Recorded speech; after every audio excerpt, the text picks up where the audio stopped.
Ireland और Germany की गैर सरकारी संस्था concern world wide and wealth hunger health द्वारा वैश्विक स्तर पर भुखमरी को मापने वाली 2022 की रिपोर्ट ग्लोबल हंगर इंडेक्स 2022 हाल ही में जारी की गई और इस इंडेक्स में कुल 121 देशों को शामिल किया गया है। बड़े आश्चर्य की बात यह है कि आंकड़ों के अनुसार जो भारत जीडीपी के मामले में ब्रिटेन को पीछे छोड़ता हुआ विश्व की 5वीं सबसे बड़ी इकोनॉमी बन चुका है और अब चीन को पीछे छोड़ने की दशा में अग्रसर है, वही भारत ग्लोबल हंगर इंडेक्स यानी कि रिपोर्ट के अनुसार 107वें नंबर पर है। लेकिन कैसे? यानी इस रिपोर्ट के मुताबिक भारत के करोड़ों लोगों को कुपोषित माना गया है। सबसे पहले तो आपको यह दिखाना चाहेंगे कि रिपोर्ट में क्या है, आइए आपको उससे रूबरू करवाते हैं। अफगानिस्तान दरअसल इस पूरे इंडेक्स में सूची में 109वें स्थान पर है, यानी भारत की स्थिति अफगानिस्तान के केवल 2 अंक बेहतर है। अन्यथा इंडेक्स में पाकिस्तान, बांग्लादेश, श्रीलंका और नेपाल जैसे जो पड़ोसी देश हैं उनकी स्थिति भारत से काफी बेहतर है। और इस वक्त श्रीलंका में क्या है, क्या हो रहा है, पाकिस्तान में क्या हो रहा है, वो आप अच्छे से जानते हैं। श्रीलंका को इस इंडेक्स में 64वां स्थान हासिल हुआ है, जबकि नेपाल 81वें स्थान पर है। बांग्लादेश की बात करें 84वें स्थान पर है। और हद तो देखिए यह है कि पाकिस्तान जहां पर महंगाई इस वक्त चरम पर है, बेरोजगारी इस वक्त चरम पर है, अस्थिरता एक चरम पर है, बाढ़ से तो समस्याएं और भी ज्यादा बढ़ गई हैं, तो वो जो देश है वो इस इंडेक्स में 99वें स्थान पर रहकर अपनी स्थिति जो है वो भारत से बेहतर बनाए हुए है। ग्लोबल हंगर इंडेक्स वैश्विक, क्षेत्रीय और राष्ट्रीय स्तर पर भूख को व्यापक रूप से मापने और उन पर नजर रखने का एक जरिया होता है। अब इस रिपोर्ट के अनुसार जिन 44 देशों की स्थिति अत्यंत खतरनाक स्तर पर है उनमें भारत भी शामिल है।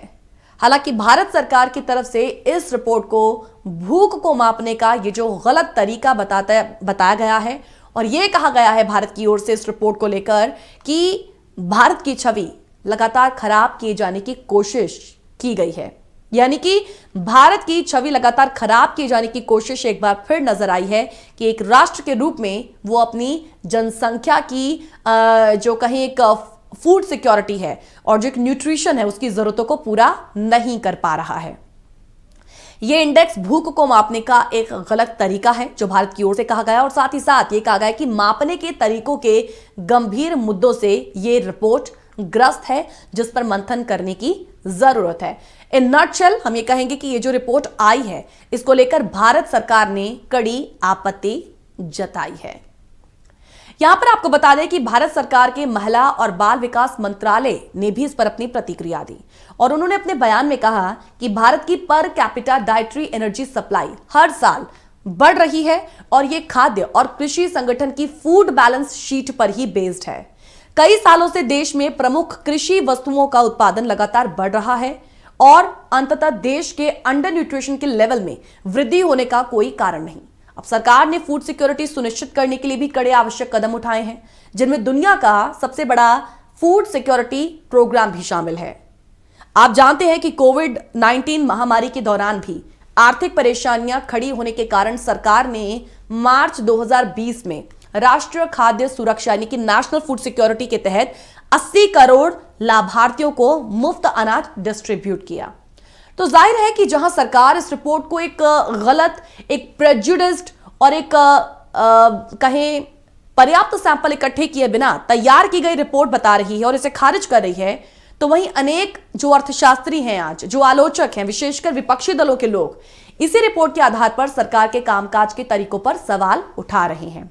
विपक्षी नेता आज पूछ रहे हैं कि माननीय प्रधानमंत्री जी, कुपोषण, भूख और बच्चों में कुपोषण जैसे असली मुद्दों को आप कब देखेंगे? और कुछ विपक्षी नेता तो इसी रिपोर्ट के संदर्भ में यहां तक कह रहे हैं कि मोदी सरकार भारत के लिए विनाशकारी है और 8.5 सालों में भारत को इस अंधेरे के युग में लाने के लिए सरकार को जिम्मेदारी लेनी चाहिए। तो फिलहाल देखिए इस रिपोर्ट को लेकर यह स्थिति है इस वक्त भारत में। निश्चित रूप से यदि रैंकिंग में भारत का स्थान अफगानिस्तान की तरह पाकिस्तान, बांग्लादेश, श्रीलंका और नेपाल जैसे पड़ोसी देशों से ऊपर होता तो शायद तब भी भारत को इस रिपोर्ट को खारिज करने की जरूरत महसूस ना होती। लेकिन इंडेक्स में भारत को अफगानिस्तान के अतिरिक्त अन्य सभी जो दक्षेश देश हैं उनमें सबसे नीचे दिखाकर भारत सरकार की कारगुजारियों और उसकी उपलब्धियों को कटघरे में जरूर खड़ा किया है। सरकार जहां राष्ट्रीय खाद्य सुरक्षा यानी कि नेशनल फूड सिक्योरिटी के तहत 80 करोड़ लाभार्थियों को मुफ्त अनाज दिए जाने का दावा करती है, तो वहीं इस योजना का दूसरा पहलू यह भी है कि देश के वही 80 करोड़ लाभार्थी सरकार द्वारा दिए गए मुफ्त अनाज के मोहताज भी थे। सवाल ये कि क्या अनाज वितरण को सरकार की उपलब्धि माना जाए? इसे नकारा नहीं जा सकता कि आज स्थिति क्या है। रोजगार हो, महंगाई हो, शिक्षा हो, भुखमरी हो या फिर मैल न्यूट्रिशन, इन सब से अलग सरकार आज सांस्कृतिक राष्ट्रवाद के अपने एजेंडे को जरूर पूरी क्षमता के साथ आगे बढ़ा रही है। सरकार तमाम धार्मिक मामलों में स्वयं को अग्रणी दिखा और जताकर यह जरूर दर्शाने की कोशिश में है कि देश में ऐसी धर्मपरायण सरकार पहले कभी नहीं आई।